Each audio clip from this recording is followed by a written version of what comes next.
మన వారికి ముందుగా ఆంధ్రప్రదేశ్ బంగారు వెండి వర్తక సంఘం అధ్యక్షుడు కపలవ విజయ్ కుమార్ శుభాకాంక్షలు తెలుపుతూ యువ కెరటాల పేరు అనేది చాలా బాగుంది. నాకు సముద్రం అలలు 24 గంటలు అలలు వస్తుంటాయి, అట్నే కెరటాలు అంటుంటారు.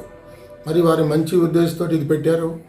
ప్రజలకి ఉన్నది ఉన్నట్లుగా 24 గంటలు వెంటనే ఈ వార్తల్ని ప్రజలకి అందించేటట్టు చేయటం ఛానల్స్ వారి పని.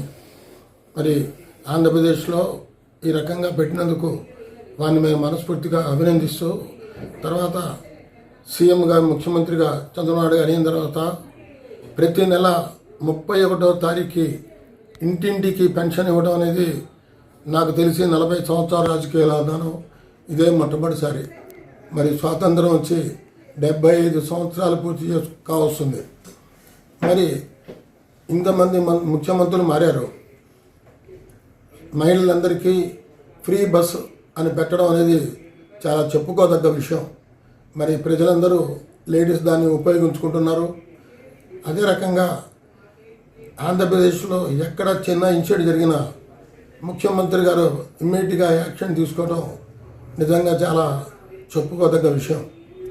మరి నిన్న మన వారం క్రితం చూసాం మనం, టమాటాలు ఉల్లిపాయలు రేటు బాగా పడిపోయినాయి. వాళ్ళందరికీ హెక్టార్కి 50,000 రూపాయలు ఇస్తానని వెంబడే చెప్పడం జరిగింది.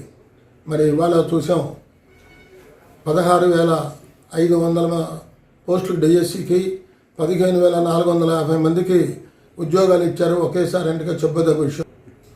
కూటమి ప్రభుత్వంలో ఇప్పుడు చాలా చెప్పుకోదగ్గ విషయం.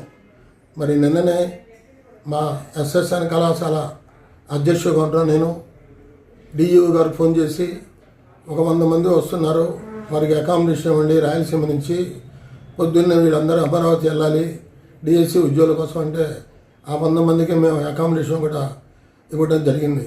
మరి ఈ రకంగా మరి మనం చూస్తున్నాం, గత 5 సంవత్సరాల నుంచి ఎక్కడ రోడ్లు బాగా చేసిన పాపన పోలా.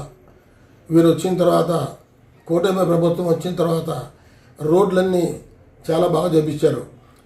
ముఖ్యమంత్రిగా 77 సంవత్సరాలు ఆయన 24 గంటల్లో 18 గంటలు శ్రమిస్తున్నారు ఆంధ్రప్రదేశ్ ప్రజల కోసం. మరి ఇది మనం చెప్పుకోదగ్గ విషయం. ఆయనకేంత అవసరం, 18 గంటలు ఎందుకు పనిచేయాలి? ఆంధ్రప్రదేశ్లో బీదవాళ్ళు ఉన్నారు, బీదవాళ్ళని తీసుకోవాలి. అదే రకంగా ఆంధ్రప్రదేశ్ని ఏ రకంగా అభివృద్ధి చేయాలని నారా లోకేష్ కానీ పవన్ కళ్యాణ్ కానీ అదే రకంగా చంద్రబాబు గారు ఆలోచిస్తున్నారు. మరి ప్రధానమంత్రి మోడీ గారు ఉన్నారు. 11 సంవత్సరాలు ప్రధానమంత్రి మోడీగా ఉండడం నిజంగా భారతదేశ ప్రజల అదృష్టం.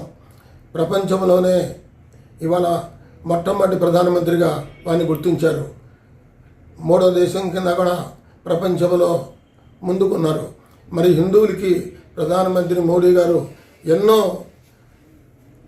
టెంపుల్స్ కానీ, ప్రాజెక్ట్స్ కానీ, ఇంజన్లు కానీ, ఫ్యాక్టరీస్ కానీ, పరిశ్రమలు కానీ అన్నీ చేస్తూ ఉన్నారు.